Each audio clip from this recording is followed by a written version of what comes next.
আসসালামু আলাইকুম প্রিয় দর্শক, যে যেখানে বসে আমাদের এই ভিডিওটি দেখছেন সবাইকে জানাচ্ছি আমার ইউটিউব চ্যানেলের পক্ষ থেকে আন্তরিক শুভেচ্ছা এবং অভিনন্দন।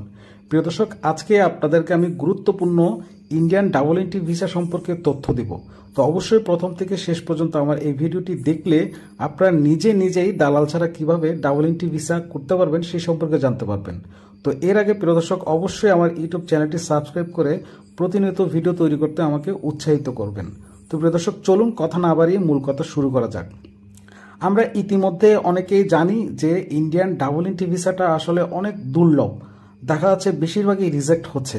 কিন্তু বর্তমান সময়ে ইন্ডিয়ার যে ডাবল এন্ট্রি ভিসাটা রয়েছে সেটা হচ্ছে তিন ক্যাটাগরির ডাবল এন্ট্রি ভিসা, যেমন হচ্ছে D1, D2, D3। D1 হচ্ছে যারা স্টুডেন্ট ভিসায় এম্বাসি ফেস করার জন্য, ইন্ডিয়াতে এম্বাসি ফেস করার জন্য যারা ডাবল এন্ট্রি ভিসা করতে যাচ্ছেন তাদেরটা বর্তমানে কিন্তু মোটামুটি হচ্ছে বলতে সুন্দরভাবে যদি ফাইল সাজিয়ে যদি আপনারা সাবমিট করেন অনেকটাই ভিসা হচ্ছে। আর যারা হচ্ছে D2 হচ্ছে ফ্যামিলি ভিসার জন্য যারা এম্বাসি ফেস করবেন, যেমন পোল্যান্ড আছে, পর্তুগাল আছে, ফিনল্যান্ড আছে, বিভিন্ন দেশের যেগুলো বাংলাদেশে নেই, ইন্ডিয়াতে ফেস করতে যেতে হয়, এই ফ্যামিলি ভিসার D2 ডাবল এন্ট্রি ভিসাও কিন্তু হচ্ছে।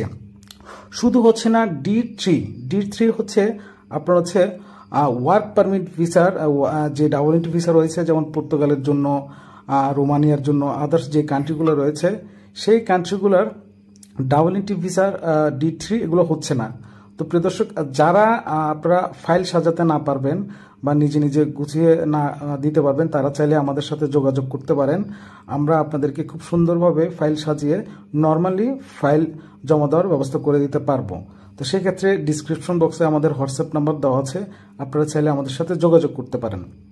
দ্বিতীয়ত হচ্ছে আপনাদের মেডিকেল ভিসাও কিন্তু বর্তমানে আগের চাইতে অনেক বেড়েছে, যদি কিনা সঠিক ডকুমেন্টস এবং তাদেরকে বোঝাতে পারেন যে মেডিকেল ভিসা আপনাদের প্রয়োজন বা আপনি মোটামুটি অসুস্থ, সেক্ষেত্রেও আপনারা মেডিকেল ভিসা পাচ্ছে। তো সেটাও আপনারা চাইলে নিজে করতে পারেন। তো প্রিয় দর্শক, আমি চাই আপনারা এদিক সেদিক টাকা খরচ না করে প্রথমে আপনারা নিজে দালাল ছাড়া করার চেষ্টা করবেন। সেক্ষেত্রে আমি মনে করি ভিসা পাওয়ার সম্ভাবনাটা এখন অনেক বেড়ে গেছে।